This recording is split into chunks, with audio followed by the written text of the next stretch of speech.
వినాయక చవితికి కుడుములండి. ఇవి మీకు కనుక ఈజీ పద్ధతిలో చేశాను. కప్పు బియ్యం కడిగి ఎండబెట్టాను కానీ అది రవ్వ చేసుకున్నాను. కప్పు అయింది. 1 కప్పు రవ్వ తీసుకున్నాను. 2 కప్పులు వాటర్ వేసుకోండి. సరిపడా ఉప్పు వేసుకోండి.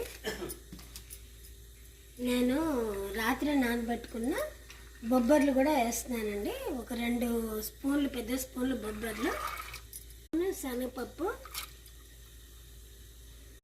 1 స్పూను జీలకర్ర, అతుక్కోకుండా ఉండడానికి 1 స్పూన్ నెయ్యి, 1కి 2 కప్పులు వేసాను. ఒక రవ్వ గ్లాస్కి 2 కప్పులు నీళ్ళు వేసి ఇలా ఉడకబెట్టాను.